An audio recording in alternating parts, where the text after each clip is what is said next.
Hello बच्चों, आप सभी का स्वागत है अल्फा इंस्टीट्यूट में। और मैं उम्मीद करती हूँ कि आप सभी लोग बहुत अच्छे होंगे, स्वस्थ होंगे और आप लोगों की जो बोर्ड एग्जाम की तैयारी है वो बहुत अच्छे तरीके से चल रही है। तो आज की क्लास में हम करने वाले हैं पुष्पी पादपों में लैंगिक प्रजनन के सभी महत्वपूर्ण प्रश्न, यानी कि जो अनसॉल्व्ड और क्वेश्चन बैंक के प्रीवियस ईयर क्वेश्चन होते हैं। तो आज की क्लास में हम इसी टॉपिक को करने वाले हैं। तो फटाफट सभी बच्चे लिंक को शेयर कर दीजिए ताकि सभी बच्चे आ जाएं, फिर हम लोग क्लास को स्टार्ट करें। और इसके पीछे जितनी भी आपकी क्लासेस हो रही हैं, आपको सभी क्लासेस को देखना है। तो सभी बच्चे को good evening, good evening, good evening, good evening. तो बेटा जितने भी बच्चे आ चुके हैं सभी लोग एक एक बार लिंक को शेयर करिए। जितने भी बच्चे क्लास में आ चुके हैं सभी बच्चे को good evening, good evening, good evening. तो फटाफट लिंक को शेयर करिए ताकि हम लोग क्लास को स्टार्ट करें, है ना। तो चलिए क्लास को स्टार्ट करते हैं। तो सबसे पहला बेटा, ये जो आपके देखो, ये ऐसे क्वेश्चन है जो आपके अनसॉल्व्ड से क्वेश्चन बैंक से, यानी कि ये रिपीटेड क्वेश्चन है ना, ये हर बार आए हुए हैं और जिनके पूरे चांसेस हैं आने के भी। तो पहला क्वेश्चन क्या है कि निम्नलिखित में से कौन सा भाग पुष्प के नर जनन अंगों का प्रतिनिधित्व करता है। ठीक है, निम्नलिखित में से, है ना, इनमें से कौन सा ऐसा भाग है जो पुष्प के नर जनन अंगों का प्रतिनिधित्व करता है। यानी कि जो कोई भी फ्लावर है और फ्लावर का जो नर जननांग है ना, पुष्प का जो नर जननांग भाग कहते हैं, तो इनमें से कौन करता है। पुमंग करता है, जयांग करता है, गुरुबीजाणुधानी करता है या परागकण करता है। यहाँ पे नर जनन अंगों की बात कर रहे हैं, है ना, किसकी बात हो रही है, नर जनन अंगों की। तो फटाफट बताइए कौन करता है, पुमंग, जयांग, गुरुबीजाणुधानी या परागकण। तो यहाँ पे जितने भी बच्चे ने ऑप्शन नंबर 1 करेक्ट किया है, बिल्कुल सही है कि जो पुमंग होता है ना, क्या होगा, पुमंग, जिसको हम कहते हैं एंड्रोसियम जो होता है ना, ये जो हमारा पुमंग है ना, एंड्रोसियम, इसको हम कहते हैं एंड्रोसियम। तो ये एंड्रोसियम जो है ये पुष्प के नर जननांग को प्रतिनिधित्व करता है। ठीक है, यहाँ पे जयांग क्या करेगी, जयांग जो करेगा वो फीमेल के पार्ट को। ठीक है, चलिए नेक्स्ट चलते हैं। एक परागकोश में परागधानियों की संख्या होती है, यानी कि एक कोई परागकोश है ना, एक परागकोश है, ये परागकोश है। ठीक है, ये परागकोश है। ठीक है, तो इस परागकोश में परागधानियों की संख्या कितनी होती है, तो आप कितनी बताओगे, बताओ कितनी होती है। कोई भी परागकोश है और परागकोश में जो परागधानियों की संख्या होती है 1 2 3 4, 1 2 3 4 कितनी होती है। एक परागकोश में परागधानियों की संख्या कितनी होती है, बताइए कितनी होती है। तो आप सभी बच्चे का, जितने बच्चे ने आंसर बता रहे हैं ऑप्शन नंबर डी बिल्कुल सही है कि 4 होती है। कैसे, 1 हो गई, ठीक है, कैसे 4 हुआ, देखो 1 2 3 4, यानी 2 लोब्स होती है।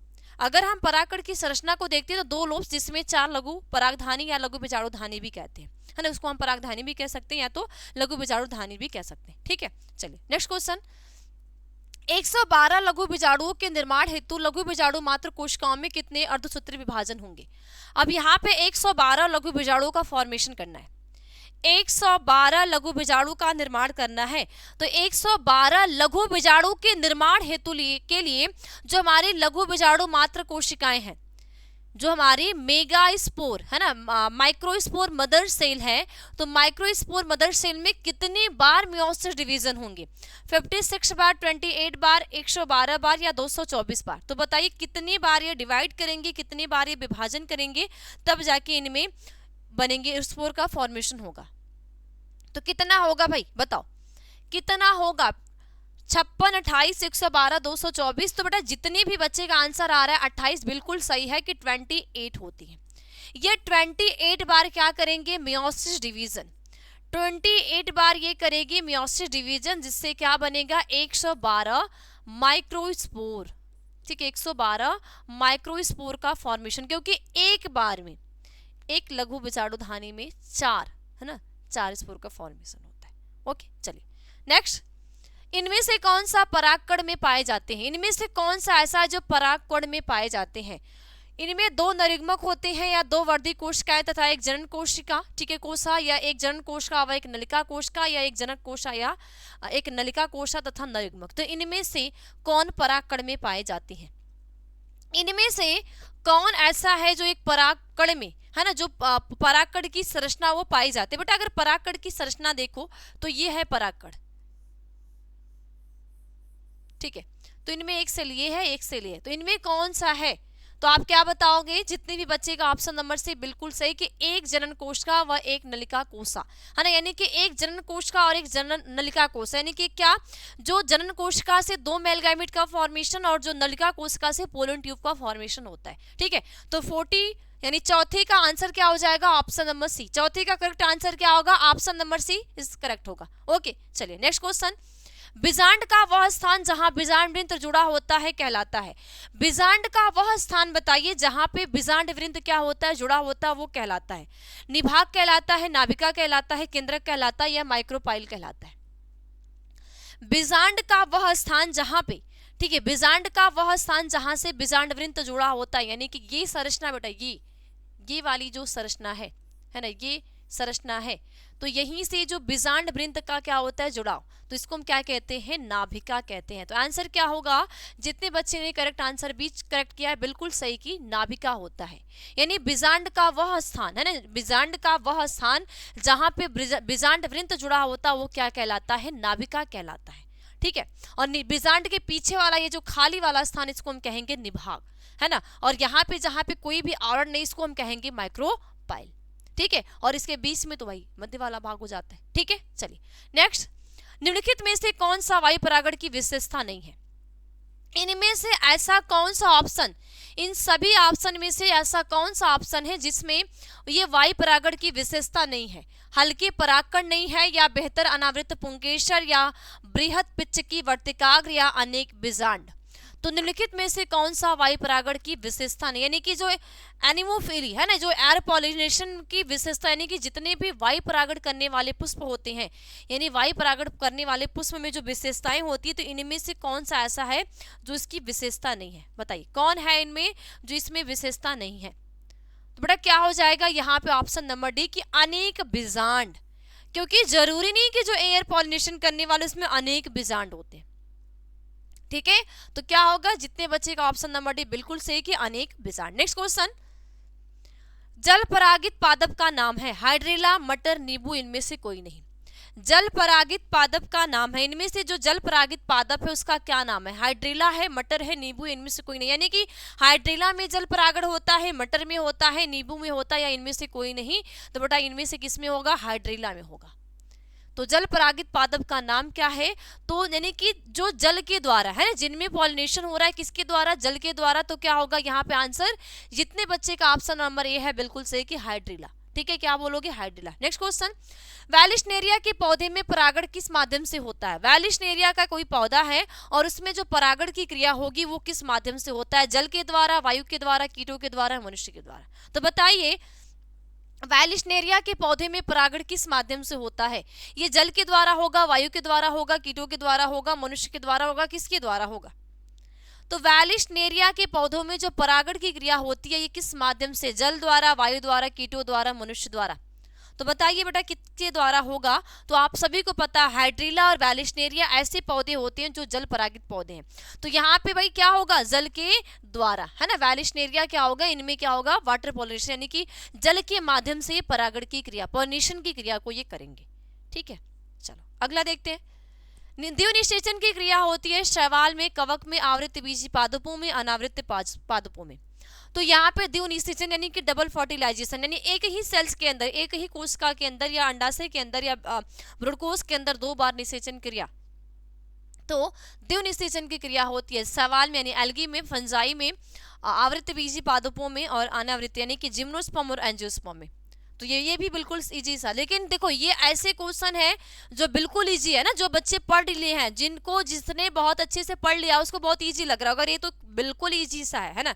हाँ, जो नहीं पढ़ा है उसको टफ लगेगा, उसको टफ लग सकता है, क्योंकि उसको टफ क्यों लगे, क्योंकि वो उसने पढ़ाई नहीं करी है। ठीक है, तो द्विनिषेचन की क्रिया होती है, तो यहाँ पे ऑप्शन नंबर सी करेक्ट होगा कि अनावृत बीजी पादपों में, सॉरी आवृत बीजी पादपों में, जिसको हम कहते हैं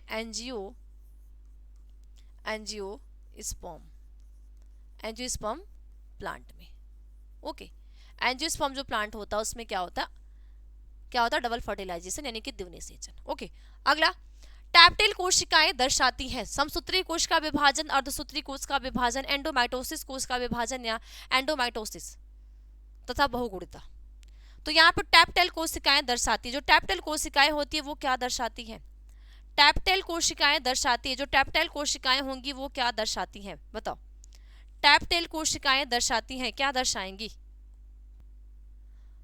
तो क्या होगा यहाँ पे? तो देखो, टैप्टाइल कोशिकाएं जो होती है, टैप्टाइल कोशिकाएं क्या होती हैं, जो क्या करती है, पोषण देती है ना, जो माइक्रोस्पोर होता है उसको पोषण देने का कार्य करती हैं।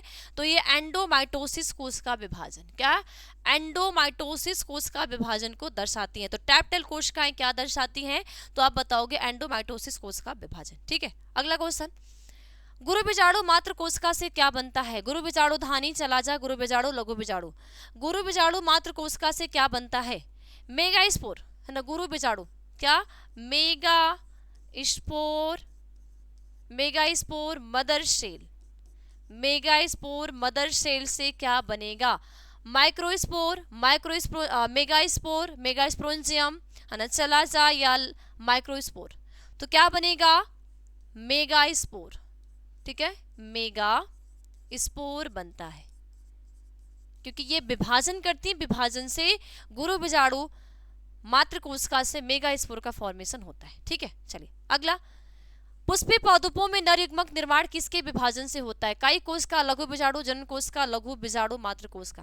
फ्लावरिंग प्लांट्स में है ना, कोई भी पुष्पीय पादप है उसमें नर युग्मक है ना, मेल गैमिट है, तो मेल गैमिट में कौन किसके विभाजन से? यहाँ पे काई कोश यानी जो वेजिटेटिव सेल्स होगी वो विभाजन करेगी। ठीक है, तो क्या हो जाएगा? पुष्पीय पादपों में नर युग्मक निर्माण किसके विभाजन से होता है? तो काई कोश का, लघु बीजाणु, जनन कोश का। तो क्या लिखोगे? जनन कोश का। यानी कि यहाँ पे करेक्ट आंसर क्या हो जाएगा कि जनन कोशिका से है ना, यानी कि जो हमारी जनरेटिव सेल्स होती है उसके द्वारा। ठीक है, किसके? जनन कोश का, यानी कि जनरेटिव सेल। नेक्स्ट क्वेश्चन, आवृत्ति बीजी पौधे के भ्रूणकोश में गुणसूत्र की सूत्र गुणता क्या है? यानी कि आवृत्ति बीजी के भ्रूणकोश में, कोई भी आवृत्ति बीजी पौधा का जो भ्रूणकोश होता है, एक तो एंडोस्पर्म होता है और एक एम्ब्रियोसेक होता है जिसको भ्रूणकोश कहते हैं, और एक एंडोस्पर्म होता है जिसको भ्रूणकोश कहते हैं। तो आवृत्ति बीजी पौधे के भ्रूणकोश में गुणसूत्र की सूत्र गुणता क्या है? तो n है, 2n है, 3n है, ए और बी दोनों है। तो क्या होगी? ऑप्शन नंबर यहाँ पे 3n होगा। कितनी होगी? 3n, क्योंकि एक मेल गैमिट होता है ना, क्या होता है? नर युग्मक। ठीक है, क्या होगा? नर युग्मक। ठीक है, एक नर युग्मक होता है, प्लस यहाँ पे क्या होता है? द्वितीयक केंद्रक। द्वितीयक केंद्रक क्या, जिसको हम कहते हैं पोलर न्यूक्लियाई। तो द्वितीयक केंद्रक, इन दोनों का आपस में संलयन होता है तो बराबर हमें क्या मिलता है? भ्रूणपोष का फॉर्मेशन होता है, भ्रूणपोष का है ना, भ्रूणपोष का यहाँ पे निर्माण होता है, भ्रूणपोष का। ठीक है, निर्माण होता है। तो यहाँ पे n है, प्लस ये क्या होता है? 2n होता है, तो बराबर यहाँ पे कितना हो गया? 3n हो गया। ठीक है, तो आंसर क्या हो जाएगा? 3n हो जाएगा। Okay, clear? तो ये तो रहे आपके इस चैप्टर, यानी कि जो पुष्पीय पादप, sexual reproduction in flowering plant जो आपका चैप्टर है, इस चैप्टर के अनसॉल्व्ड और क्वेश्चन बैंक के क्वेश्चन जो कि हर बार रिपीटेड है ना, जो आपके एग्जाम में पूछे गए हैं। ठीक है, अब आप किसी भी बोर्ड से बिलोंग करते हो, आप किसी भी बोर्ड से बिलोंग करते हो, ये मैटर नहीं करता, ये हर एक बोर्ड के लिए है और ये हर एक बोर्ड में पूछा गया सवाल है ना, पूछा गया ये क्वेश्चन है। ठीक है, चलिए तो इसके आगे की टॉपिक को स्टार्ट करते हैं। अब कुछ आते हैं बेटा सब्जेक्टिव क्वेश्चन। सब्जेक्टिव क्वेश्चन क्या है? टैप्टम कहाँ स्थित होता है और इसका क्या कार्य है? यानी ये जो टैप्टम है, ये टैप्टम कहाँ पे स्थित होता है ना, इसके ये जो टैप्टम है ये कहाँ स्थित होता है और इसका क्या कार्य है? यानी जो टैप्टम है, जो टैप्टम की लेयर होती है, कहाँ स्थित होता है और इसके कार्य क्या है? तो क्या लिखोगे? परागकोश के लघु बीजाणु धानी की सबसे भीतरी परत टैप्टम कहलाती है और यह लघु बीजाणु या परागकणों को पोषण प्रदान करती है। ठीक है, क्या लिखोगे? परागकोश की लघु बीजाणु धानी की। ठीक है, परागकोश के आंसर क्या लिखोगे? परागकोश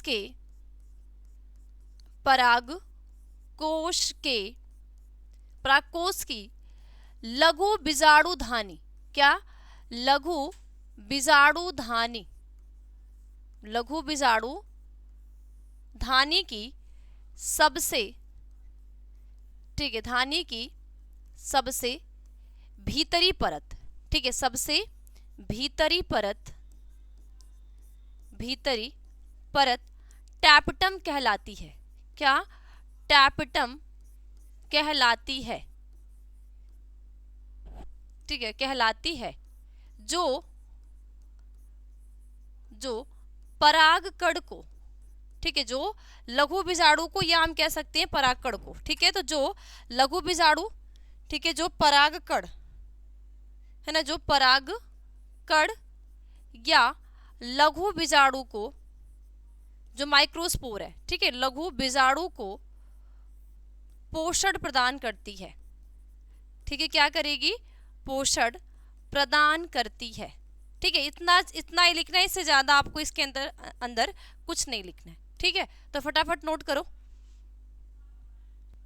ठीक है, तो क्या लिखोगे, टैपेटम कहाँ स्थित होता है, इसका क्या कार्य, तो परागकोश के लघु बीजाणु धानी की सबसे भीतरी परत क्या होती है, टैपेटम कहलाती है, जो परागकण या लघु बीजाणु को क्या करती है, पोषण प्रदान करती है, यानी जो परागकण होगा और उसके अंदर जो लघु बीजाणु होगा उसको क्या करेगा, ये पोषण प्रदान करने का कार्य करेगा, यानी कि पोषण देने का कार्य करता है, ठीक है, इतना लिखना है, इससे ज्यादा कुछ नहीं लिखना। ओके, अगला क्वेश्चन क्या है, परागकोश के परागकण किसके परागकोश के परागकण किसके भोजन प्राप्त करते हैं, जो परागकोश के परागकण है ना, परागकोश के परागकण किसके भोजन प्राप्त करते हैं, तो बेटा ये क्वेश्चन सेम ही होगा, है ना, यहाँ पे अथवा करके लिखना, ये यहाँ पे सेकेंड हो गया, तो ये क्वेश्चन और ये क्वेश्चन दोनों सेम होगा, है ना, यहाँ पे जो नंबरिंग है, यहाँ पे ये जो पहला क्वेश्चन है उस क्वेश्चन का क्या होगा, अथवा होगा, है ना, अथवा करके और करके, क्योंकि आप उसका आंसर और इसका आंसर सेम ही लिखोगे कि परागकोश के परागकण किसके भोजन प्राप्त करते हैं, टैप्टन, है ना, टैप्टन में तो भोजन प्रोवाइड करने का कार्य करता है, तो यही चीज आप लिखोगे, ठीक है।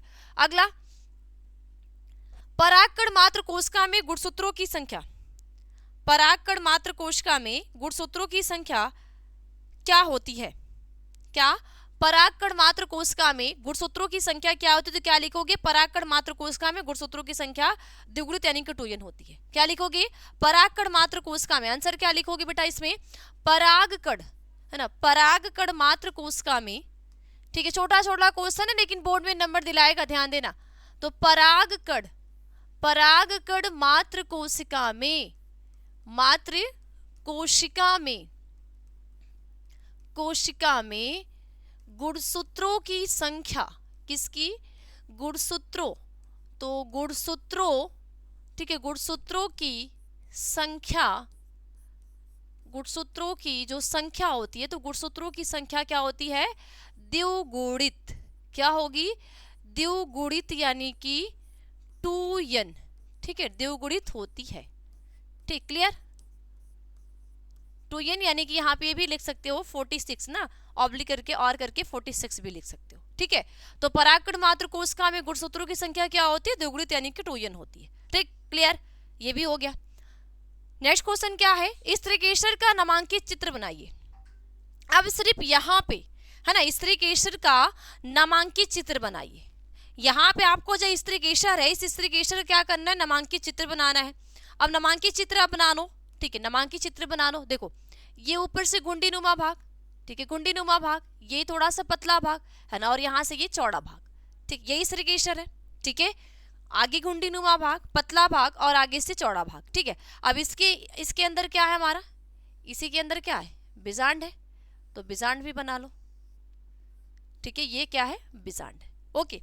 अब इसका क्या कर दो, नेमिंग, बेटा नेमिंग करोगे तो क्या है, ये वाला भाग है, इसको हम कहते हैं स्टिग्मा भाग है, ये कौन सा भाग है, स्टिग्मा भाग है, इस स्टिग्मा भाग को बोला जाता है वर्तिकाग्र, क्या, वर्तिकाग्र, ठीक है, ये पतला सा जो भाग है स्टाइलिस, है ना, स्टाइल, और क्या कहते हैं, वर्तिका, ठीक है। इसके बाद ये चौड़ा भाग है, इसको हम बोलेंगे ओवरी, है ना, चौड़े भाग को हम कहते हैं, अंडाशय का जो फुला हुआ भाग होता है उसको हम ओवरी कहते हैं, यानी कि अंडाशय कहते हैं। देखो सिंपल है, जो बच्चा पढ़ा होगा उसको सिंपल लगेगा, बोलेगा है तो कुछ है नहीं है, हाँ, जो नहीं पढ़ा उसको दिक्कत होगी, है ना। ये क्या है, ओव्यूल, ठीक है, ओव्यूल है, जिसको हम क्या कहते हैं, बीजांड, ठीक है, बीजांड बोलते हैं। हाँ, अब इस बीजांड के अंदर एक चीज और होती है, क्या होगी, अंडकोशिका, अंडकोशिका, तो यहाँ पे एक्स सेल भी लिख सकते हैं, क्या, एक्स सेल भी आप लिख सकते हो, ठीक है, क्लियर। तो ये है स्त्रीकेसर, यानी कि स्त्रीकेसर को हम क्या कहते हैं, जयांग, है ना, गायनोशियम कहते हैं, गायनोशियम ना, गायनोशियम कहते हैं, ध्यान देना, जयांग को हम गायनोशियम, और गायनोशियम की जो यूनिट होगी, इस गायनोशियम की यूनिट को हम कहते हैं पिस्टिल, है ना, क्या कहते हैं, पिस्टिल, यानी कि जो हमने क्या बोला, स्त्रीकेसर, ठीक है, क्या बोलते हैं, पिस्टिल यानी कि स्त्रीकेसर कहते हैं, ठीक है। तो इस स्त्रीकेसर यानी जयांग का नामांकित चित्र बनाइए। जो हमारी जयांग है, जयांग का क्या करना आपको, नामांकित चित्र डायग्राम के साथ आपको नेमिंग करने। ओके, क्लियर हो गया।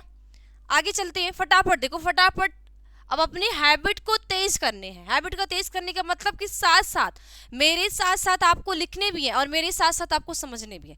यानी कि अब ऐसे आपको प्रैक्टिस करने कि आप साथ साथ लिखते चलो और साथ साथ उसको समझते भी चलो, है ना, क्योंकि आप बड़े क्लास के बच्चे हो चुके हो। अब आप जाओगे 12th पास करके, आप ग्रेजुएशन लेवल में जाओगे ना, आप मेच्योर हो चुके हो। ये मेच्योर नहीं हो आप एकदम मेच्योर हो चुके हो, है ना, चीज़ों को समझने लायक हो चुके हो। ओके, चलिए नेक्स्ट क्वेश्चन, परागकण को परिभाषित कीजिए।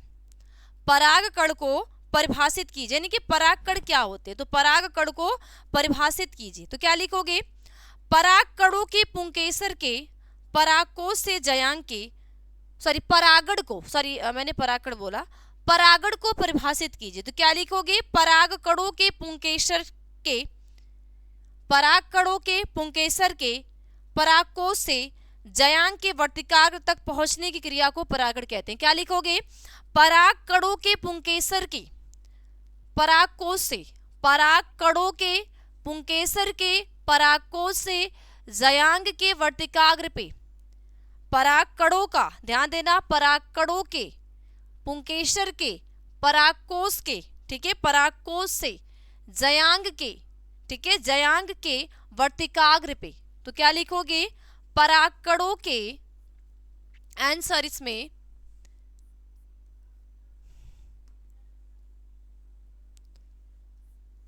परागकणों के, तो परागकणों के यानी कि पोलिन ग्रेन, पोलिन ग्रेन। तो परागकणों के परागकोश, परागकणों के पुंकेसर के, है ना, पुंकेसर होगा, परागकणों के पुंकेसर के, पुंकेसर के परागकोश से, परागकोश ना, परागकोश को हम क्या कहते हैं, एंथर। तो एंथर से, है ना, एंथर से जयांग के, ठीक है, जयांग ना, जयांग के वर्तिकाग्र पे, वर्तिकाग्र पर पहुंचने की क्रिया, वर्तिकाग्र पर क्या करने की, पहुंचने की, है ना, वर्तिकाग्र पे पहुंचने की क्रिया को परागण कहते हैं, परागण कहते हैं।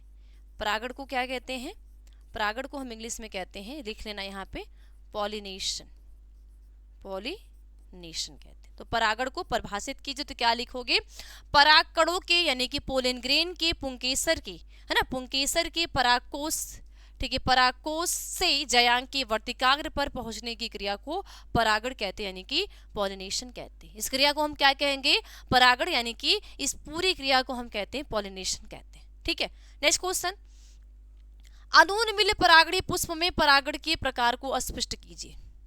अनून मिली, है ना, जितने भी अनून मिली परागणी पुष्प में परागण के प्रकार को स्पष्ट कीजिए।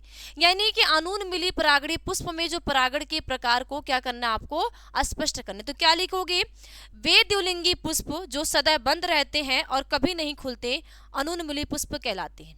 ठीक है, क्या लिखोगे, वे द्विलिंगी पुष्प जो सदैव बंद रहते हैं कभी नहीं खुलते। ठीक है, क्या लिखोगे, वे द्विलिंगी पुष्प, है ना, आंसर क्या लिखोगे, वे द्विलिंगी पुष्प, वे द्विलिंगी, द्विलिंगी, ठीक है, तो वे द्विलिंगी पुष्प जो सदैव बंद रहते हैं। ठीक है, जो सदैव क्या रहते हैं, बंद रहते हैं। तो सदैव बंद रहते हैं एवं कभी नहीं खिलते हैं, एवं कभी नहीं, है ना, एवं कभी नहीं खिलते हैं। क्या करेंगे भाई, ये कभी नहीं खिलते हैं, तो ये एवं कभी नहीं खिलते हैं। ठीक है, अनून मिल्य, ठीक है, क्या इसको बोलते हैं, अनून मिल्य, अनून्यमिल्य परागणी पुष्प कहलाते हैं। परागणी, ठीक है, परागणी पुष्प कहलाते हैं। ठीक है, पुष्प कहलाते हैं। क्या कहलाएंगे? अनून्यमिली परागणी पुष्प कहलाते हैं। ठीक है, आगे क्या लिखोगे? स्वपरागण की यह युक्ति निम्नलिता या अनून्यमिली कहलाती है। ठीक है, आगे स्वपरागण की यह युक्ति, ठीक है, स्वपरागण की यह युक्ति, तो स्वपरागण की यह युक्ति निम्नलिता, क्या? निम्नलिता या अनून्यमिलता कहलाती है। अनून्यमिलता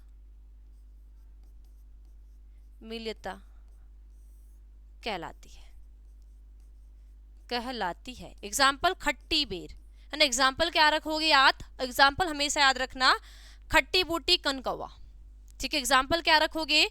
खट्टी बूटी, है ना। एग्जाम्पल, उदाहरण, तो जैसे में क्या लिखोगे? खट्टी बूटी, है ना, खट्टी बूटी और कनकौवा। ये कि इसके क्या है? एग्जाम्पल है। ठीक है, कनकौवा और जो खट्टी बूटी होती है ये अनून्यमिली परागणी पुष्प के एग्जाम्पल होते हैं। तो क्या लिखोगे? वे द्विलिंगी पुष्प यानी बाइसेक्सुअल फ्लावर जिसमें जो सदैव बंद रहते हैं, यानी कि वे कभी भी नहीं खिलते। ऐसे फ्लावर जो सदैव बंद रहते हैं, कभी नहीं खिलते हैं, और वो अनून्यमिली परागणी पुष्प कहलाते हैं। और स्वपरागण की, है ना, इसमें क्या होगा? Self pollination. तो स्वपरागण की यह युक्ति निम्नलिता या अनून्यमिलता कहलाती है। ठीक है, निम्नलिता या अनून्यमिलता कहलाती है, जैसे खट्टी बूटी और कनकौवा एग्जाम्पल। Okay, clear? तो आगे चलते हैं। ऑक्जेलिस और कोमेलाइना कौन से प्रकार के पुष्पों का उत्पादन करते हैं, उसका नाम बताइए।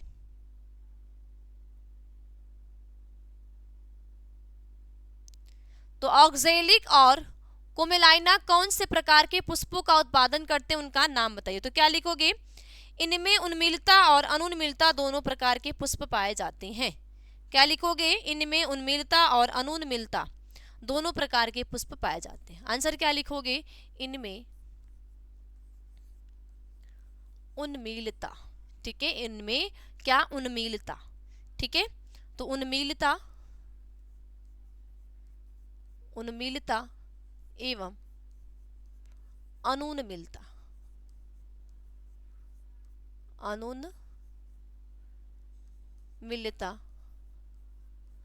दोनों प्रकार के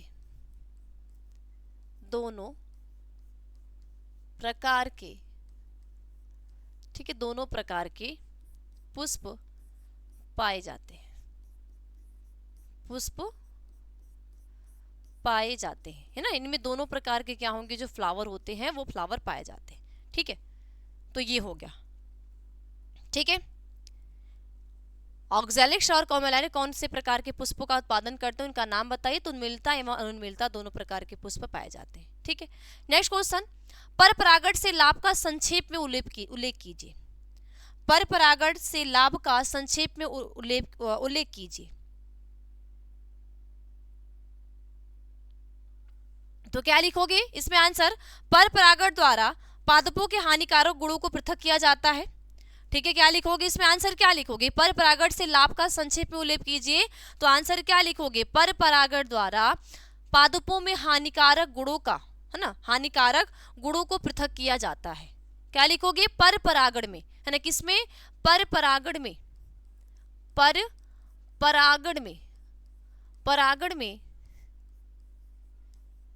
पर परागण पादपों में। ठीक है, पर परागण द्वारा पादपों में ना, पर परागण द्वारा। ठीक है, तो पर परागण द्वारा पादपों में हानिकारक गुणों का, है ना, पादपों में हानिकारक गुणों को, है ना, हानिकारक जो गुण होते हैं, तो हानिकारक गुणों को पृथक किया जाता है।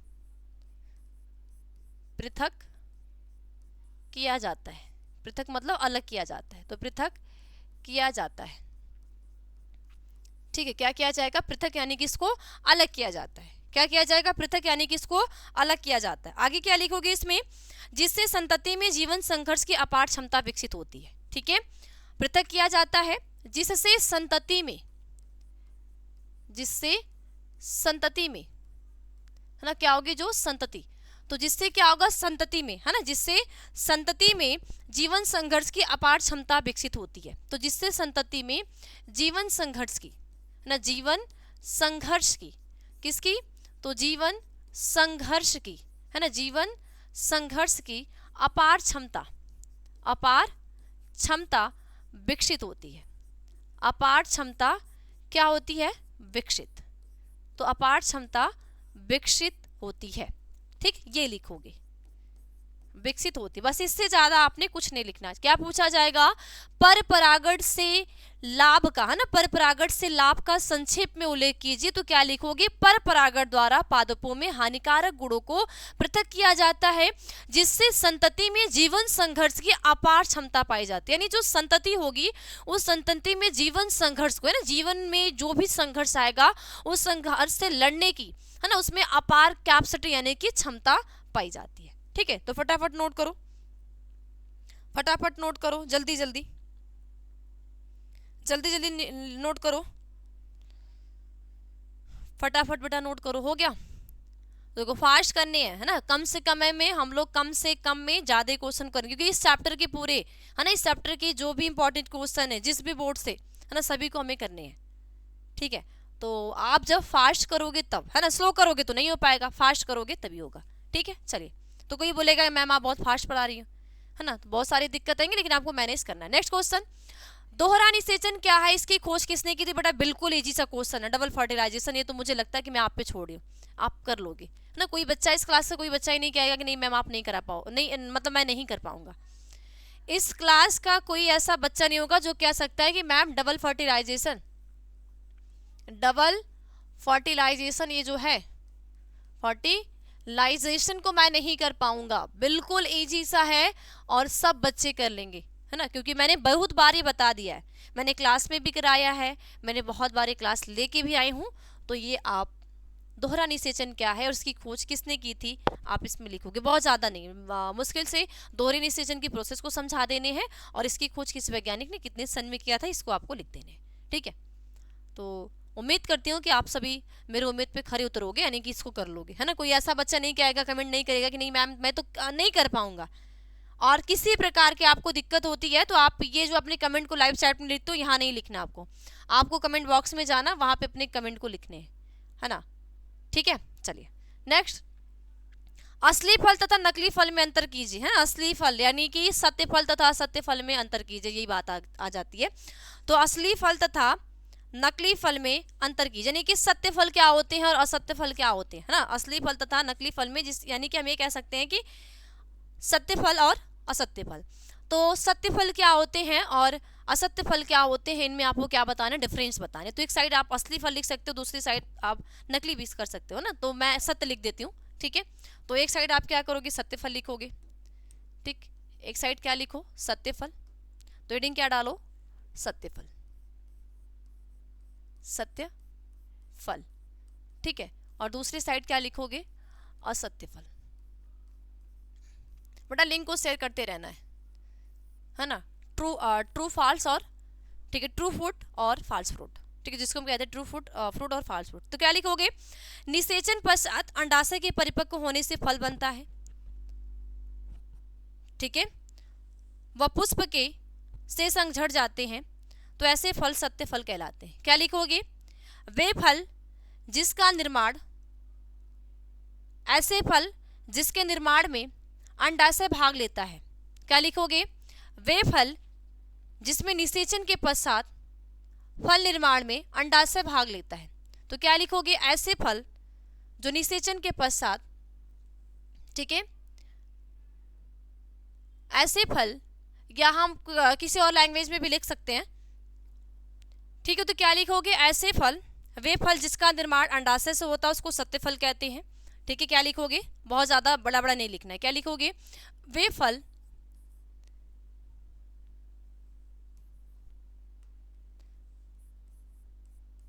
ऐसे फल जिसके निर्माण में निर्माण में अंडाशय भाग लेता है, अंडाशय भाग लेता है, अंडाशय क्या करता है, भाग लेता है, उसे सत्यफल कहते हैं। या ऐसे फल को हम क्या कहते हैं, सत्यफल कहते हैं। तो सत्यफल कहते हैं। ठीक है, इसमें क्या लिखोगे, ऐसे फल जिसके निर्माण में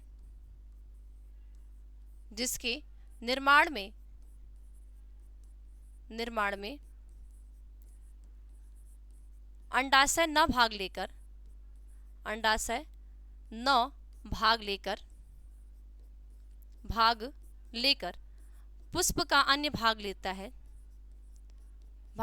पुष्प का अन्य भाग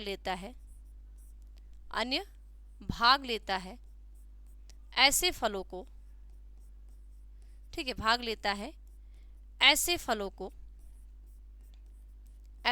को असत्य फल कहते हैं। ठीक है, ऐसे फलों को क्या कहते हैं, असत्य फल कहते हैं। तो ऐसे फल को हम क्या कहते हैं, असत्य यानी कि फॉल्स फ्रूट कहते हैं। तो वे फल जिसके निर्माण की क्रिया में क्या लेगा, अंडाशय भाग लेगा, है ना, जिसके निर्माण क्रिया में अंडाशय भाग लेगा उसको हम कहेंगे सत्य फल। और वे फल जिसके निर्माण क्रिया में अंडाशय भाग नहीं लेगा बल्कि पुष्प का अन्य भाग लेगा उसको हम क्या बोलेंगे, अनिषेक फल कहते हैं। ठीक है, सॉरी, असत्य फल कहते हैं। ठीक है, तो ये आप डिफरेंस लिख लेना। ओके, नेक्स्ट क्वेश्चन क्या है, बहुभुरता पे संक्षिप्त टिप्पणी लिखिए। बहुभुरता पे संक्षिप्त टिप्पणी लिखिए। तो क्या लिखोगे, एक बीज में एक से अधिक भ्रूण विकसित होने की प्रक्रिया को बहुभुरता कहते हैं। एक बीज में एक से अधिक भ्रूण विकसित होने की, एक बीज में एक या एक से अधिक भ्रूण विकसित होने की, है ना, क्या लिखोगे, एक बीज में, है ना, एक बीज में, है ना, एक बीज में एक या एक से अधिक। तो आंसर लिखोगे, एक बीज में एक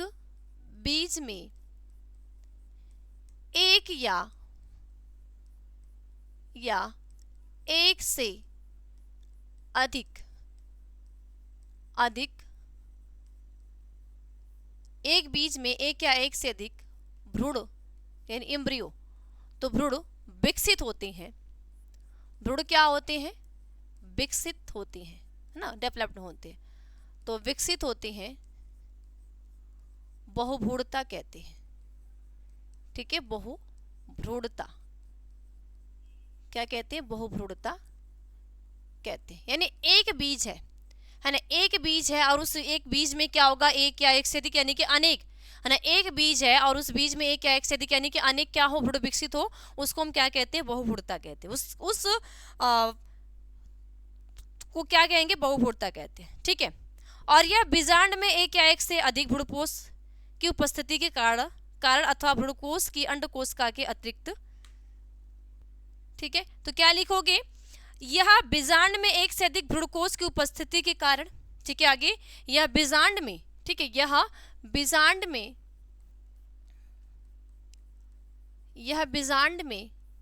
एक या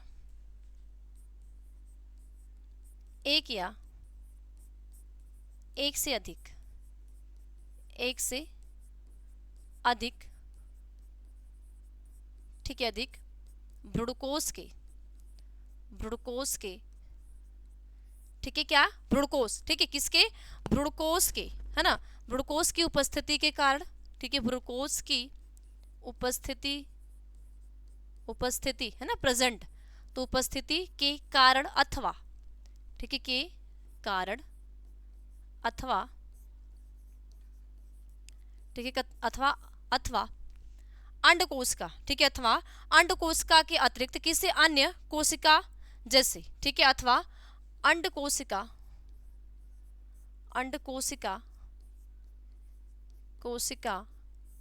के अतिरिक्त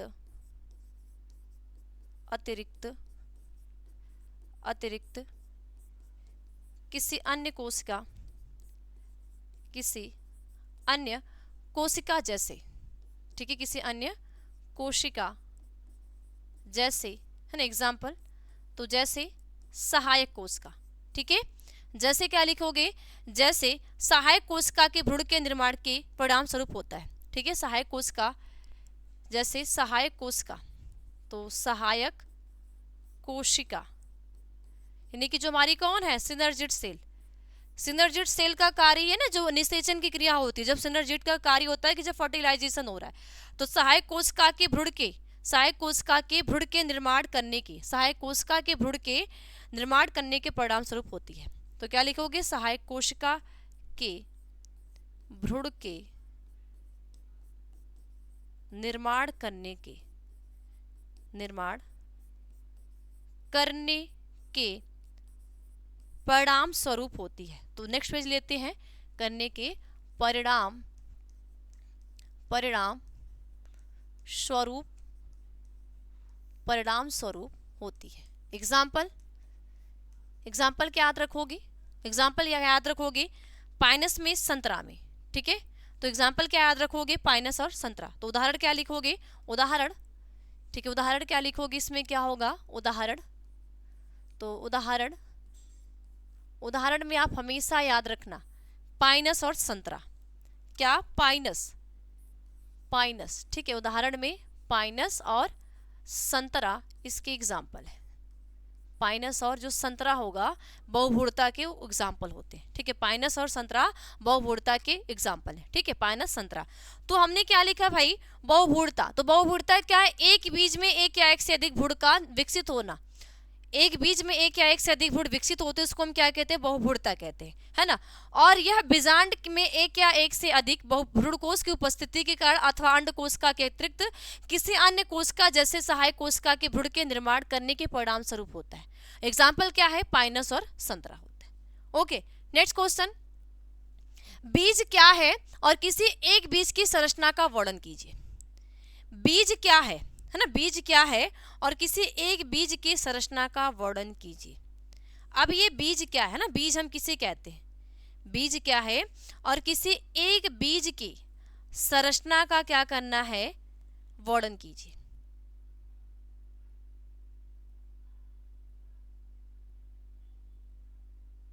ठीक है, तो देखो बीज क्या है, तो बीज क्या है, तो क्या लिखोगे, बीज एक परिपक्व निषेचित बीजांड है जिसके भीतर भ्रूणी अवस्था में छोटे पादप, संचित भोज्य पदार्थ एवं रक्षा कवच पाए जाते हैं। जिसके भीतर भ्रूणी अवस्था में छोटे पादप, संचित भोज्य पदार्थ एवं रक्षा कवच पाए जाते हैं। तो क्या लिखोगे, बीज एक परिपक्व निषेचित बीजांड है। बीज क्या है, तो क्या लिखोगे, बीज एक, है ना, क्या, बीज क्या है, तो क्या लिखोगे, बीज एक, है ना, बीज, बीज एक परिपक्व निषेचित बीजांड है।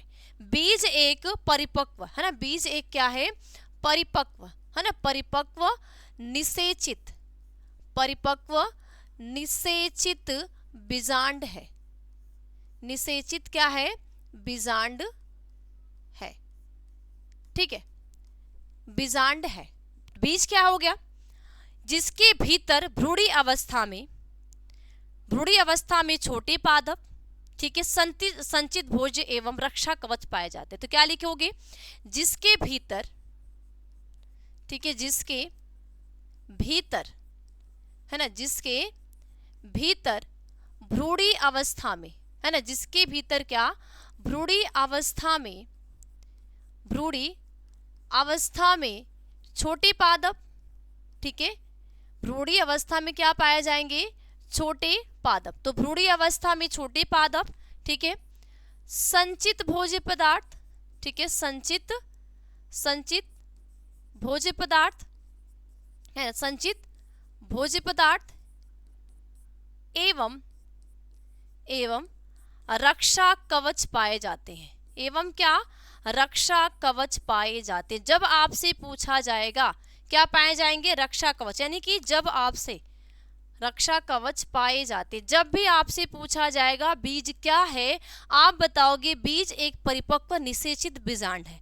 यानी जो बीज होता है ये परिपक्व निषेचित बीजांड है, जिसके भीतर भ्रूणी अवस्था में छोटे पादप, संचित भोज्य पदार्थ एवं रक्षा कवच पाए जाते। देखो छोटे पादप, क्योंकि बीज से ही क्या होगा, छोटे पदार्थ का विकास होगा। बीज के द्वारा कुछ बीज को हम ग्रहण करते हैं ना, खाते भी हैं, और उसमें रक्षा कवच यानी कि जो बीज आवरण कहते हैं वो पाए जाते हैं। तो एक प्रारूपी बीज में निम्नलिखित दो भाग होते हैं। तो आगे क्या लिखोगे, बीज में, ठीक है, बीज के दो भाग होते हैं, ठीक है, एक प्रारूपी, ठीक है, क्या लिखोगे, एक प्रारूपी, एक प्रारूपी। तो एक प्रारूपी बीज के दो भाग होते हैं। बीज के क्या होते हैं, दो भाग होते हैं, ठीक है, बीज के क्या होंगे, दो भाग होते हैं।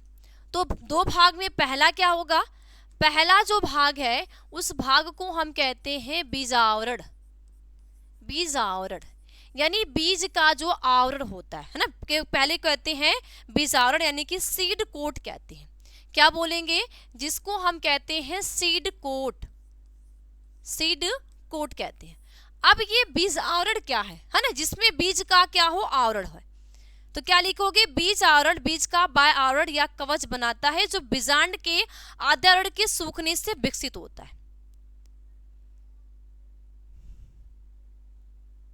ठीक है, क्या लिखोगे, बीज आवरण बीज का कवच बनाता है, ठीक है, बीज आवरण बीज का, ठीक है, इसमें लिखोगे बीज आवरण बीज का ना, जो बीज आवरण है, ठीक है, जो बीज आवरण है, ठीक है, क्या लिखोगे, ज्यादा आपने नहीं लिखना, लिखोगे क्या, बीज आवरण, ठीक है, बीज आवरण बीज का है ना, जो बीज है, तो बीज आवरण क्या, बीज का बाह्य आवरण, बाह्य आवरण या, ठीक है, बाह्य आवरण या क्या बनाता है, कवच बनाता है, ठीक है, तो बाह्य आवरण या कवच बनाता है, ठीक है, कवच बनाता है। क्या बनाएगा, बाह्य आवरण को बनाएगा या तो कवच बनाता है, ठीक है।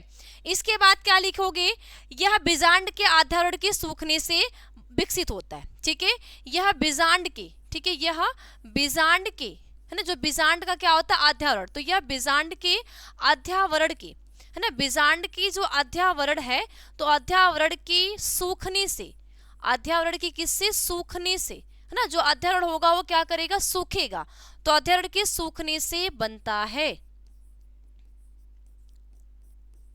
ठीक है, बनता है। और आगे क्या लिखोगे, बीज आवरण के दो परतों, ठीक है, यह दो परतों से बना होता है। बाहरी परत को बीज चोल है ना, और भीतरी को अंतःचोल कहते हैं। तो आगे क्या लिखोगे, यह दो परतों से, ठीक है, यह दो परतों से बना होता है, दो परतों से बना होता है, ठीक है, बना होता है, ठीक है। बाहरी को बाह्य चोल, बाहरी को बाह्य चोल, बाह्य चोल, ठीक, क्या कहते हैं, बाह्य चोल कहते हैं, या तो हम बीज चोल है ना, बाह्य चोल, या इसको हम क्या कहेंगे, बीज चोल है ना। और आंतरिक को है ना, आंतरिक को हम क्या कहते हैं, अंतःचोल या प्रवार कहते हैं, ठीक है। और भीतरी चोल को, भीतरी आवरण को है ना, भीतरी आवरण लिखो, तो भीतरी आवरण को अंतःचोल, ठीक है, ठीक है, तो क्या लिखेंगे, भीतरी आवरण को अंतःचोल है ना, अंतःचोल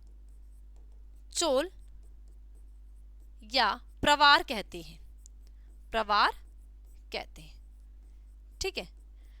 तो ये तो हो गया पहला भाग, ठीक है, ये हो गया पहला भाग, यानी कि बीज क्या है, तो बीज दो भागों से मिलकर बना है, बीज आवरण। बीज आवरण क्या है, ये बीज का बाह्य चोल है या कवच कहते हैं। ये जो आद्यावरण, जो बीजांड का आद्यावरण होता है, तो बीजांड का जब आद्यावरण क्या हो जाता है, सूख जाता है। जैसे ही बीजांड का आद्यावरण सूखेगा तो क्या बनेगा, ये आवरण बनाएगा। तो पहला क्या बनाता है, बाहरी को बाह्य चोल, भीतरी को अंतःचोल है ना, बीज चोल और प्रवार कहते हैं, एक ही बात है, ठीक है।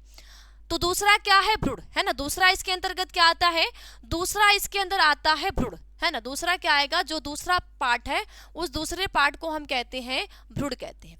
अब इस भ्रूण का क्या कार्य या भ्रूण क्या करता है, तो भ्रूण में क्या लिखोगे, भ्रूण पादप के बीज में, बीज आवरण के अंदर स्थित शिशु पादप है।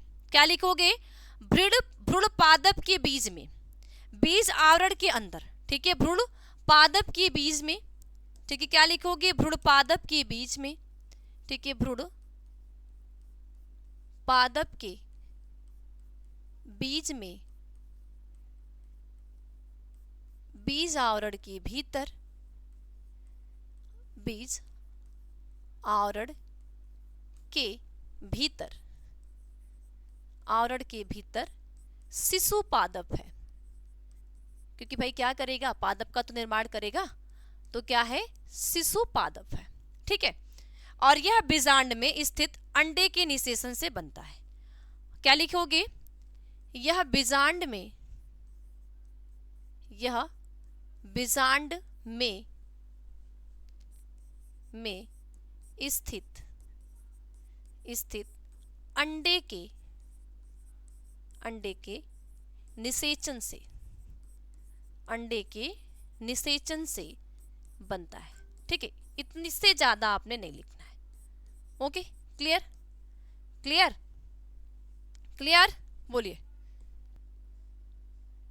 ठीक है, समझ में आ गया। तो क्वेश्चन हमारा क्या था कि बीज क्या है, किसी एक बीज की संरचना का वर्णन कीजिए। बेटा यानी कि आपके 3 नंबर के क्वेश्चन है, तो क्या ये आपने बीज क्या है इसके बारे में लिखा और बीज की संरचना के बारे में आपने लिख दिया। ठीक है, हाँ, और इसके अंदर और भी आप मेंशन कर सकते हो, है ना। इससे ज्यादा भी अगर आपके पास नॉलेज है तो आप लिख भी सकते हो, और इतना भी बहुत है। ठीक है, अगला क्वेश्चन, परागण क्या है, सॉरी परागकण क्या है और इसका नामांकित चित्र बनाइए।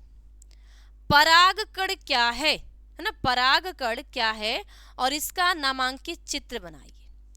अब इस परागकण का क्या है और इसके आपको क्या है, नामांकित चित्र को बनाना है। तो परागकण क्या है, तो क्या लिखोगे, लघु बीजाणु या परागकण नर युग्मोद्भिद की प्रथम कोशिका होती है, जो सामान्यतः एक कोश की अगुणित गोलाकार या अंडाकार तथा द्विस्तरीय भित्तियों से ढकी संरचना है। क्या लिखोगे, लघु बीजाणु या परागकण नर युग्मोद्भिद की प्रथम कोशिका होती है। तो परागकण क्या है, तो क्या लिखोगे, परागकण, ठीक है, या हम लिख सकते हैं कि लघु बीजाणु या परागकण, है ना। क्या लिखोगे आंसर में, लघु बीजाणु, लघु बीजाणु, ठीक है, या परागकण, परागकण नर युग्मोद्भिद की ना, मेल गैमेटोफाइट, तो नर युग्मोद्भिद की युग्म कोद, है ना, युग्म कोद्भिद होता है भाई,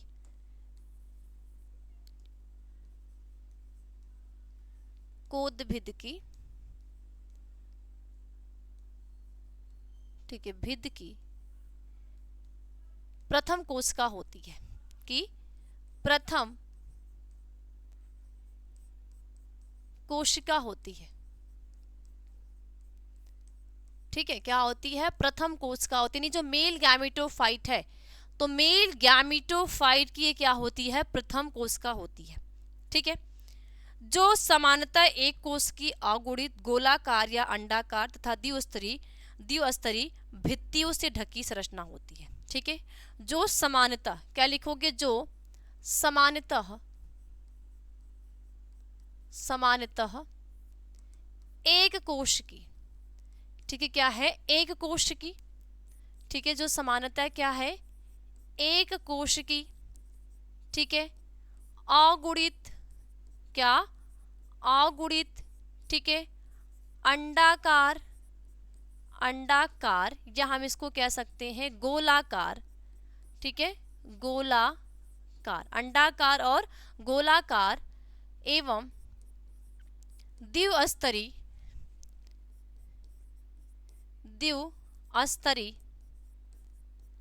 ठीक है, द्विस्तरीय भित्ति से, ठीक है, द्विस्तरीय भित्तियों से ढकी संरचना होती है। तो द्विस्तरीय भित्तियों से, है ना, जो यहाँ इसमें क्या होती है, भित्ति, तो द्विस्तरीय भित्तियों से ढकी संरचना होती है।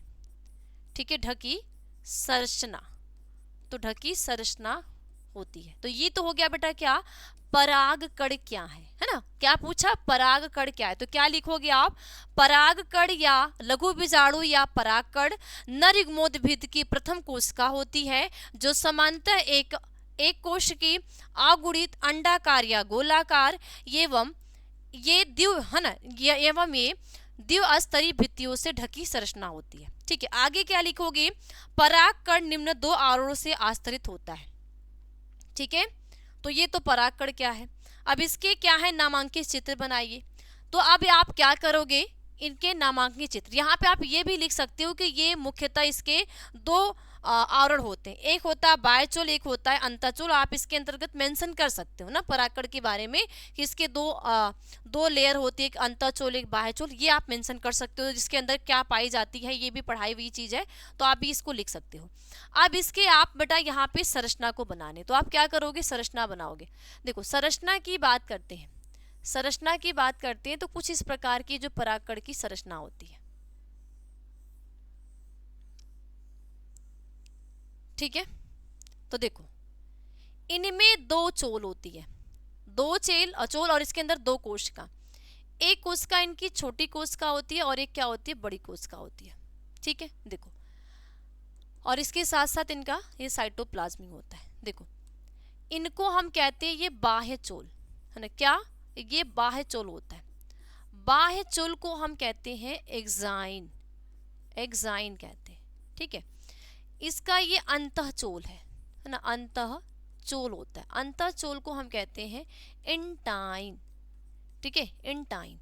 इनके अंदर दो सेल्स होती है, इनके अंदर दो सेल्स, ये होती है वेजिटेटिव सेल, वेजिटेटिव सेल्स भी कहते हैं, या हम इसको पोलिन कोशिका भी, यानी पोलिन ट्यूब भी कह सकते हैं। क्या, पोलिन ट्यूब भी कह सकते हैं।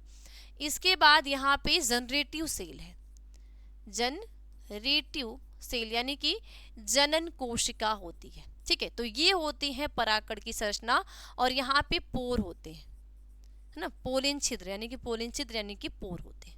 ओके, तो ये होगी आपके परागकण की संरचना। नेक्स्ट क्वेश्चन देखते हैं, लघु बीजाणुधानी तथा गुरु बीजाणुधानी के बीच कोई तीन अंतर स्पष्ट कीजिए। लघु बीजाणुधानी और जो गुरु बीजाणुधानी होता है ना, लघु बीजाणुधानी और गुरु बीजाणुधानी के बीच में कोई तीन आपको क्या करने हैं, अंतर स्पष्ट करने हैं। तो एक साइड आप क्या लिखोगे, एक साइड आप लिखोगे लघु बीजाणुधानी, है ना, एक साइड आप क्या लिखोगे, लघु बीजाणुधानी, और दूसरी साइड गुरु बीजाणुधानी। तो पहली हेडिंग क्या डालोगे, लघु बीजाणुधानी, है ना, हेडिंग क्या डालोगे, लघु बीजाणुधानी। ठीक है, लघु बीजाणुधानी। ठीक है, और यहाँ पे क्या डालोगे, गुरु बीजाणुधानी, बीजाणुधानी। ठीक है, लघु बीजाणुधानी और गुरु बीजाणुधानी।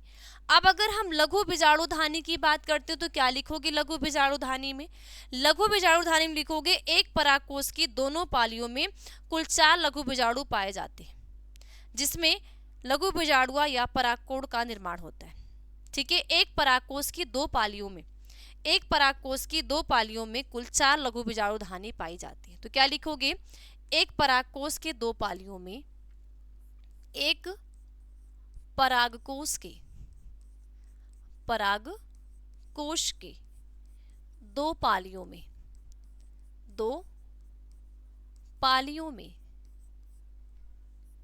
पालियों में 4 लघु बीजाणुधानी।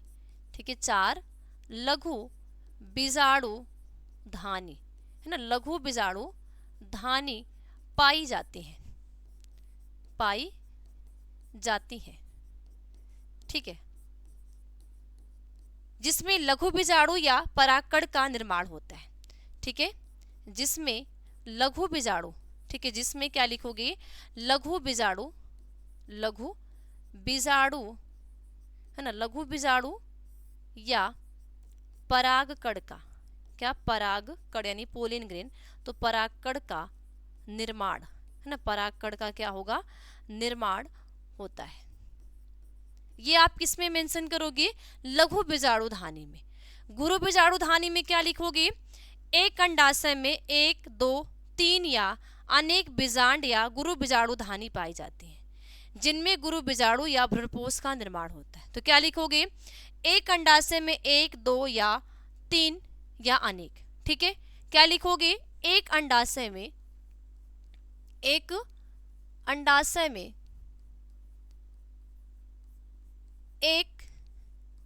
2 या अनेक। ठीक है, अनेक बीजांड, है ना, अनेक क्या? बीजांड या गुरु बीजाणु धानी, है ना, गुरु बीजाणु, तो गुरु बीजाणु धानी।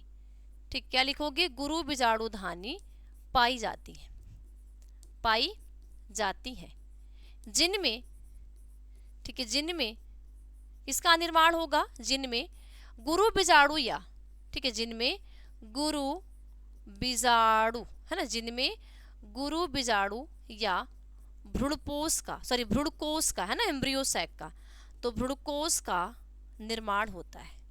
ठीक है, भ्रूणकोष का निर्माण होता है। ओके, भ्रूणकोष का क्या होता है? निर्माण होता है। तो ये तो हो गए आपके एक अंतर। अब पूछ कितना आ रहा है? 3 अंतर। पूछ कितना आ रहा है भाई? 3 अंतर ना, 3 लिखना होगा। आगे क्या लिखोगे? इसमें लघु बीजाणु जनन की क्रिया होती है। ठीक है, आगे आप प्रोसेस दोहराते जाओगे, है ना। आगे क्या लिखोगे? आगे लिखोगे लघु बीजाणु में, है ना, लघु बीजाणु में क्या लिखोगे? इसमें लघु बीजाणु जनन की प्रक्रिया होती है। ठीक है, क्या लिखोगे? इसमें इसमें इसमें लघु बीजाणु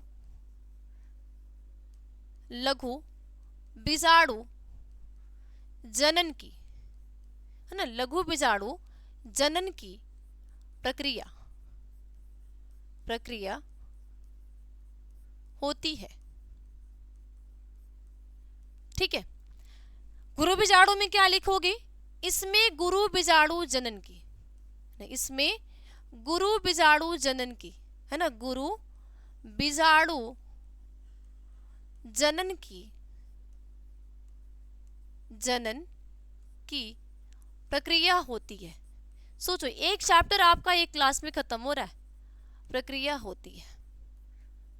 ठीक है, एक चैप्टर एक क्लास देख ली, पूरी झंझट खत्म, यानी एक चैप्टर आपका पूरी तरीके से तैयार। आगे क्या लिखोगे? लघु बीजाणु धानी में एक पराग मात्र कोशिका से 4 पराग कणों का निर्माण होता है। लघु बीजाणु धानी में एक पराग मात्र कोशिका से, क्या लिखोगे? लघु बीजाणु धानी में, लघु बीजाणु धानी में,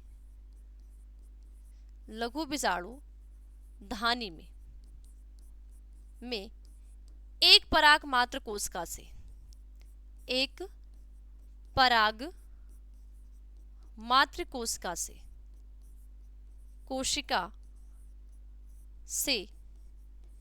4 लघु बीजाणु का निर्माण होता है।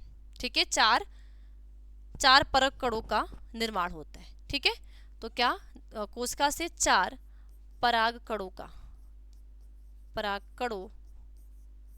का निर्माण होता है। लेकिन ऐसा नहीं होता, लेकिन जस्ट इसका उल्टा कहाँ होता है? इसका उल्टा कहाँ पे होगा? गुरु बीजाणु धानी में। गुरु बीजाणु धानी में क्या होगा? गुरु बीजाणु धानी में एक गुरु बीजाणु मात्र कोशिका से एक भ्रूणकोष का निर्माण होता है। क्या लिखोगे? गुरु बीजाणु धानी में, गुरु बीजाणु धानी में एक पराग मात्र कोशिका से, एक पराग मातृकोशिका से, तो मातृकोशिका से, है ना, कोशिका से एक भ्रूणकोष का, है ना, एक भ्रूणकोष जिसको हम कहते हैं एम्ब्रियोसैक, एम्ब्रियोसैक भ्रूणकोष का निर्माण होता है। ठीक है, तो ये रहे आपके 3 अंतर। क्लियर बात? समझ गए? क्लियर बिल्कुल। तो ये क्वेश्चन क्या था? गुरु बीजाणु धानी तथा लघु बीजाणु धानी के बीच में अंतर। तो ये क्या करोगे? इतनी सारी चीजें आप इसके अंतर्गत लिख दोगे। क्लियर? समझ में आ गया? देखो, साथ साथ लिखते रहोगे, समझते रहोगे तो बहुत बेटर आएगा, तब आपकी थोड़ी सी हैबिट यानी स्पीड भी बढ़ेगी। ठीक ठीक है, नेक्स्ट क्वेश्चन देखते हैं। पुष्पी पादपों में लघु बीजाणु जनन का सचित्र वर्णन कीजिए। मैंने क्वेश्चन ही करा दिया है, तो आप इसमें पुष्पी पादपों, मैंने बहुत बारे क्वेश्चन कराए भी है, मैंने आपको समझाया भी है, तो ये भी आपके लिए है होमवर्क ना, इजी सा है, अच्छे से पढ़े हो तो कर लोगे। ठीक है, इसके बाद क्या है, गुरु बीजाणु जनन क्या है और आवृत्ति बीजी पुष्प में युग्मनक से लेकर बीजांड बनने तक के विकास का वर्णन कीजिए, है ना। ये भी क्वेश्चन आपके होमवर्क, क्योंकि ये बिल्कुल इजी, क्योंकि मैंने इतना बार आपको करा चुकी हूँ, मैं इतना बार। इसमें आप गुरु बीजाणु जनन कैसे, ये एंडोस्पर्म का मेल फीमेल गैमेटोफाइट का विकास और इन सभी चीजों को आपको यहाँ पे लिखना है, यानी कि गैमीट से लेकर कैसे बीजांड बनने तक का, बीजांड के बनने तक के विकास का वर्णन, कैसे ओव्यूल बन गया, कैसे बीजांड बन गया, इस चीज को आपको यहाँ पे मेंशन करना है। ठीक है, इसके बाद क्या है, परागण को, परागण की परिभाषा, परागण की परिभाषित कीजिए तथा पुष्पी पादपों में विभिन्न प्रकार के परागणों को संक्षेप में वर्णन कीजिए। बेटा ये सभी आपके लॉन्ग क्वेश्चन है ना, लॉन्ग क्वेश्चन ना, ये अभी आपने ये वाला देखा, ये वाला देखा, तो ये सभी आपके लॉन्ग क्वेश्चन है और ये सभी इतना ईजी है ना, इतना ईजी कि आप कर लोगे, है ना, आप खुद बोलोगे, है ना। अभी बहुत सारे बच्चे इसमें बोल भी रहेंगे नहीं मैम कर लेंगे कर लेंगे, कुछ ही ऐसे बच्चे हैं जो जो कह रहे होंगे ना कि नहीं हो पाएगा, तो आप इसको कर लेना, इजी सा है ना। परागण की डिफिनेशन मैंने लिखा दिया, परागण के प्रकार यानी क्या लिखोगे, परागण के विभिन्न पादपों में विभिन्न प्रकार के परागणों का, तो इसमें आप क्या लिखोगे, एक तो आप सेल्फ पॉलिनेशन, है ना, एक जो हमारा सेल्फ पॉलिनेशन की पूरी टॉपिक इसमें लिख देना। ठीक है, सेल्फ पॉलिनेशन की पूरी टॉपिक लिखना, और दूसरा क्या है, क्रॉस पॉलिनेशन, बस कहानी खत्म। पहले आप क्या लिखना, पॉलिनेशन, पहले आप परागण की डिफिनेशन लिखना, और मैंने दोनों चीजें पढ़ाई हुई है, स्वपरागण क्या होता है, परपरागण क्या होता है, बस इसके अंतर्गत लिख देना, हो जाएगा। इसके बाद क्या है, किसी आवृत्ति बीजी 8 केंद्र की भ्रूणकोश का नामांकित चित्र बनाइए। ठीक है, तो इसके बाद क्या है बेटा, ये आपके किसी आवृत्ति बीजी, है ना, कोई भी आवृत्ति बीजी है जिसमें 8 केंद्र की भ्रूणकोश का नामांकित चित्र बनाए, यानी कि यहाँ पे 8 कोष की, है ना, जो 8 कोष की जो केंद्रक है उस भ्रूणकोश का क्या करना आपको, डायग्राम बनाने। ठीक है, तो यहाँ पे 8 केंद्रिक वाला जो भ्रूणकोश है, इस भ्रूणकोश का डायग्राम बना दो। ठीक है, तो यही जो डायग्राम है, इसके अंदर क्या होती है, सेल्स होती है, इसके अंदर क्या होंगी, सेल्स होंगी, है ना, एक सेल्स ही हो जाएंगी। ठीक है, साइड में इसकी सेल दूसरी हो जाएंगी, ओके, और यहीं पे अटैच इसकी सेल और हो जाएगी। ठीक है, और बीच में एक सेल अलग से हो जाएंगी, है ना, बड़ी सी सेल जो होती है, और इसी तरह यहाँ पे हो जाएंगी। ठीक है, ये हुई, और इससे अटैच यहाँ पे एक सेल होती है। ओके, अब इसी के अंदर क्या है, इसके अंदर क्या होगा, इसके अंदर इनका न्यूक्लियस है, एक न्यूक्लियस, 2 3 हो गया, 2 यहाँ पे हो गया। ठीक है, एक यहाँ पे, एक यहाँ पे, या थोड़ा सा इसको अलग कलर से कर लो।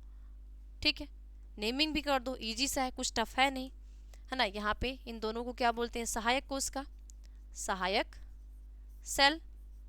ठीक है, एग सेल, है ना, जिसको हम कहते हैं अंडकोश का, पोलर न्यूक्लियाई, पोलर न्यूक्लियाई ना, जिसको हम द्वितीयक केंद्रक, और यहाँ पे एंटीपोडल सेल, एंटीपोडल सेल। तो यही आपका क्या है, ये डायग्राम ही आपका क्या है, एम्ब्रियो सैक का, है ना, जिसको हम कहते हैं भ्रूणकोश, भ्रूणकोश कहते हैं, या तो इसको हम गुरु बीजाणुधानी भी कहते हैं। ठीक है, क्लियर, तो ये आप बना दो, हो जाएगा, कुछ है नहीं, बिल्कुल इजी सा है।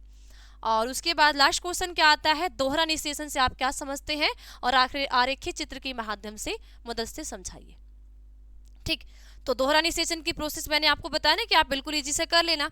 अब इसके आरेखित चित्र के माध्यम से समझाइए आप। इसका ये वाला जो डायग्राम है ना, ये जो डायग्राम है आपका, ये वाला डायग्राम ये बना दो। ठीक है, इसके अंदर भ्रूणकोश को दिखा दो, इसके अंदर भ्रूणकोश दिखा दो। ठीक है, और यहाँ पे परागकण आया।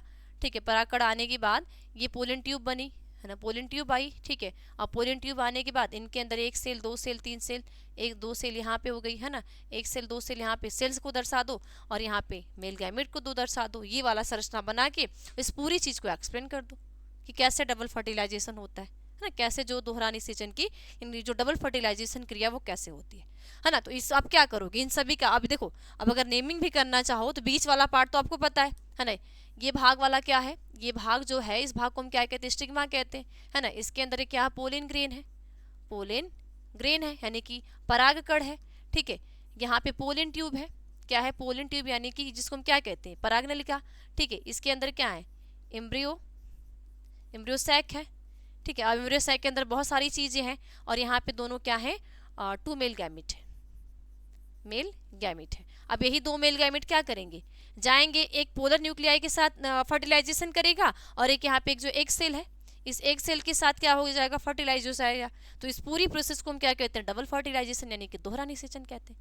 ठीक है, तो बस यही है। आप इस चैप्टर की इतने टॉपिक को तैयार कर लेते हो, आपको 90 प्लस लाने से कोई नहीं। अगर जो ये क्लासेस चल रही, इस क्लासेस को आपने ईमानदारी से कर लिया, अच्छे से कर लिया, तो आपको 95 लाने से कोई भी नहीं रोक सकता।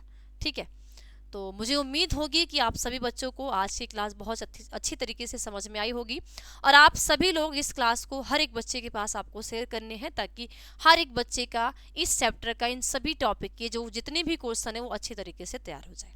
ठीक है, तो बस आज की क्लास में इतना ही। मिलते हैं अगली क्लास में एक नए टॉपिक के साथ। तब तक आपसे बच्चे को बाय बाय, टेक केयर और गुड नाइट।